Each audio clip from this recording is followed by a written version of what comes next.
Hello everyone, welcome to my channel. आज हम इस वीडियो में reduction of carbonyl compounds with lithium aluminium hydride एक इंपॉर्टेंट टॉपिक डिटेल में डिस्कस करेंगे, जिसमें एक powerful reducing agent lithium aluminium hydride के द्वारा कार्बोनिल कंपाउंड जैसे कि एल्डिहाइड एंड कीटोन्स को किस प्रकार रिड्यूस किया जाता है, इस कॉन्सेप्ट को डिटेल में एग्जांपल के साथ समझेंगे।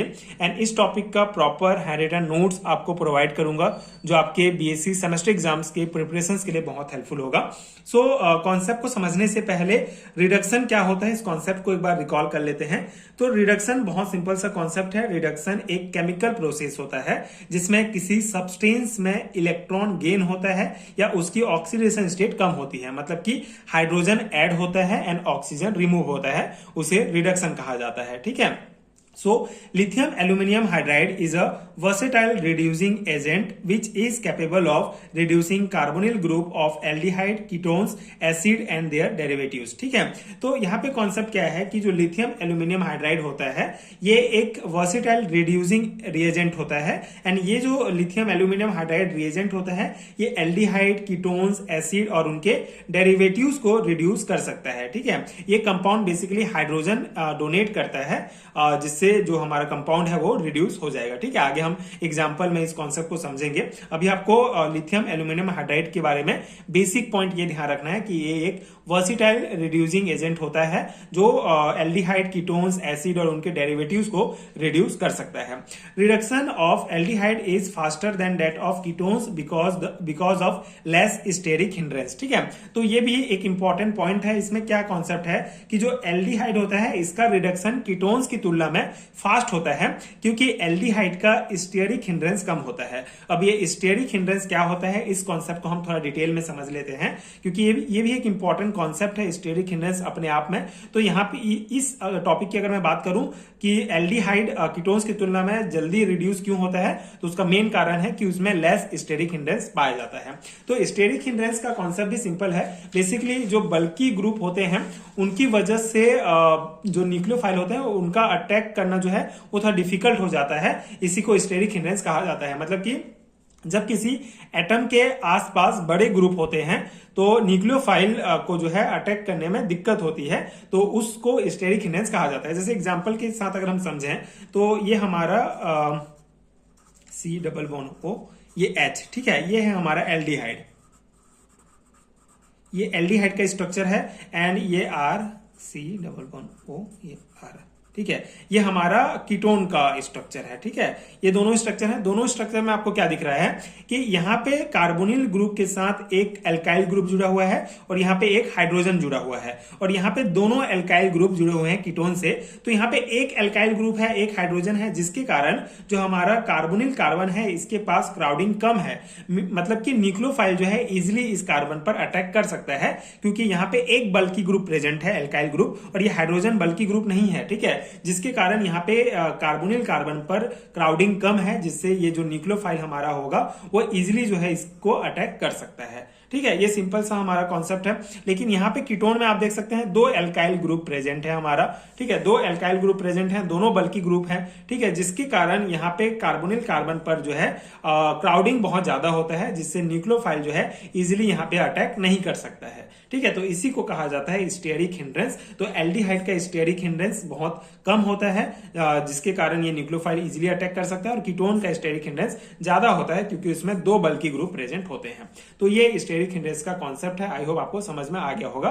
तो इसी कारण एल्डिहाइड का जो रिडक्शन होता है वो इजिली होता है, क्योंकि यहाँ पे जो हाइड्रोजन होगा वो इजिली यहाँ पे ऐड हो जाएगा। ठीक है। और यहाँ पे कीटोन का जो रिडक्शन होगा वो डिफिकल्ट होता है, क्योंकि यहाँ पे स्टेरिक हिंड्रेंस इसका ज्यादा होता है। तो ये कॉन्सेप्ट है। अब हम एग्जांपल से इसको समझते हैं। पहला एग्जांपल है हमारा हेप्टेनॉल से हेप्टेनॉल का फॉर्मेशन होता है जब हेप्टेनॉल का रिडक्शन होगा। ठीक है।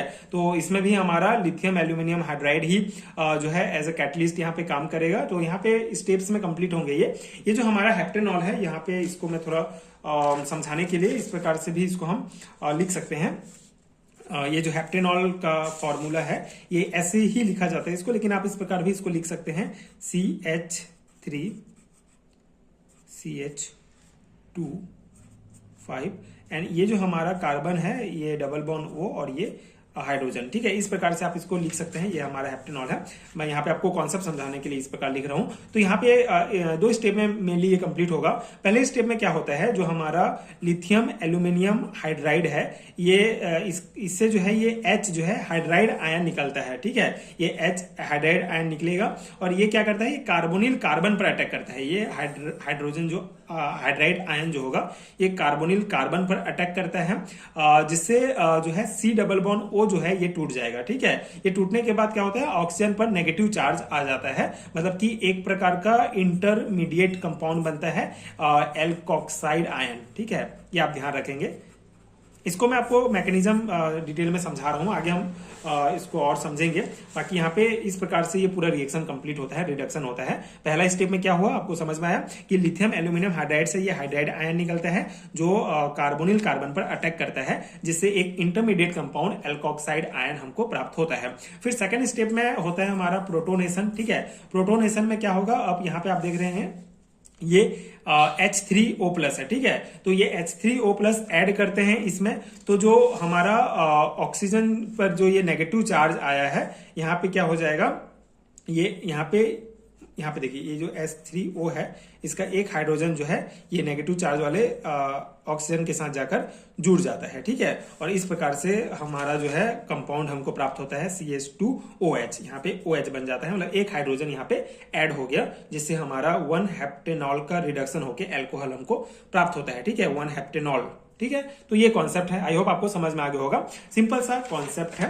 लिथियम एल्यूमिनियम हाइड्राइड का H हाइड्राइड जो होता है वो कार्बोनिल कार्बन पर अटैक करता है, जिससे ऑक्सीजन पर नेगेटिव चार्ज आएगा। उसके बाद प्रोटोनेशन होगा, एक हाइड्रोजन इसके साथ जुड़ जाएगा और ये हमको हेप्टेनॉल प्राप्त हो जाएगा। ठीक है, तो ये हमारा पहला रिएक्शन है। सेकंड जो हमारा रिएक्शन है, ये भी सेम कॉन्सेप्ट है दोनों का। इसका भी ब्यूटेनॉन है, तो ब्यूटेनॉन से ब्यूटेनॉल प्राप्त होगा। यहाँ पे लिथियम ये जो हाइड्राइड होगा ये कार्बन पर अटैक करेगा, जिससे यहाँ पे नेगेटिव चार्ज आएगा, ये डबल बॉन्ड टूट जाएगा। उसके बाद यहाँ पे नेगेटिव चार्ज आएगा, फिर H3O का H जो है इसके साथ जुड़ के ये हमको ब्यूटेनॉल प्राप्त हो जाएगा। ठीक है, तो ये सिंपल सा कॉन्सेप्ट है। इस प्रकार से लिथियम एल्यूमिनियम हाइड्राइड के द्वारा ये जो हमारे एल्डिहाइड्स एंड कीटोन्स हैं, इनका इस प्रकार से रिडक्शन होता है। ये कॉन्सेप्ट है। कुछ और इंपॉर्टेंट पॉइंट है जिसको हम यहाँ पे देखेंगे, जैसे कि in case of alpha beta unsaturated carbonyl compounds double और triple bond is not reduced. ठीक है, तो यहाँ पे क्या है कॉन्सेप्ट कि alpha beta unsaturated carbonyl compound में डबल या ट्रिपल बॉन्ड रिड्यूस नहीं होता है। तो ये alpha beta unsaturated carbonyl compound क्या है, बेसिकली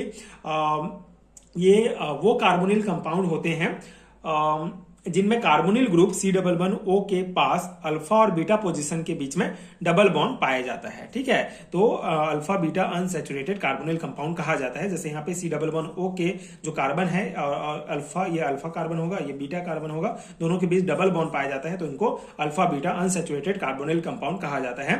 तो एक प्रोटोनेल्डिहाइड जो है तो हमारा ये, इसको जब हम लिथियम एल्यूमिनियम हाइड्राइड के साथ रिएक्ट कराते हैं, मतलब रिड्यूस करते हैं, तो सेम प्रोसेस होता है। लिथियम इसका जो हाइड्राइड आयन होगा ये अटैक करेगा इस कार्बन पर, जिससे यहाँ पे नेगेटिव चार्ज आ जाएगा। उसके बाद फिर यहाँ पे हमारा जो है प्रोटोनेशन का प्रोसेस होगा, जिससे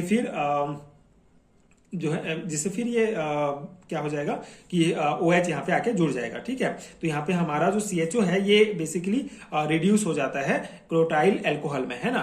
ये क्रोटेनल्डिहाइड जो है हमको क्रोटाइल अल्कोहल में प्राप्त होगा रिडक्शन से। लेकिन यहाँ पे कॉन्सेप्ट क्या कहा गया है कि ये जो डबल बॉन्ड है कार्बन कार्बन के बीच में, ये रिड्यूस नहीं होता है। ठीक है, तो अगर ये इस प्रकार का हमारा कार्बोनिल कंपाउंड है अल्फा बीटा अनसैचुरेटेड, तो इसमें ये जो डबल बॉन्ड होता है ये रिड्यूस नहीं होता है, ये CHO जो है ये OH में ये रिड्यूस हो जाता है। तो ये कॉन्सेप्ट है।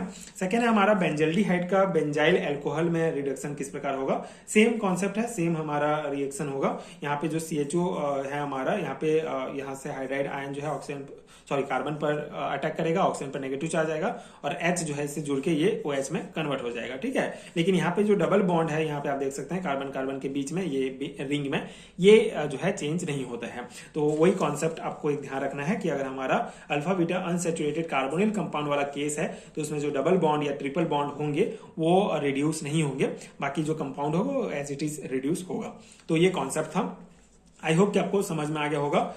छोटा सा टॉपिक है बट बहुत इंपॉर्टेंट है आपके सेमेस्टर एग्जाम्स के लिए। बीएससी 4 सेमेस्टर के सिलेबस में आपको ये एग्जैक्टली सिलेबस देखने को मिलेगा, ये टॉपिक देखने को मिलेगा, तो आप उस अकॉर्डिंग इसको प्रिपेयर कर सकते हैं। आई होप कि आपको समझ में आ गया होगा एंड ये नोट्स आपके एग्जाम प्रिपरेशन के लिए हेल्पफुल रहा होगा। अगर मैं पीडीएफ हैंड रिटन नोट्स की बात करूं तो पीडीएफ स्टोर का लिंक आपको नीचे डिस्क्रिप्शन बॉक्स में मिल जाएगा। आप वहां से unit wise subject wise notes download कर सकते हैं, अपने एग्जाम की प्रिपरेशन कर सकते हैं, जो आपके एग्जाम प्रिपरेशन के लिए अगेन बहुत हेल्पफुल होगा। तो आप डिस्क्रिप्शन बॉक्स नोट्स के लिए चेक कर सकते हैं। एंड अगर वीडियो हेल्पफुल रहा होगा तो आगे की वीडियोस देखने के लिए आप चैनल के साथ जुड़े रहिए। Thank you so much for watching.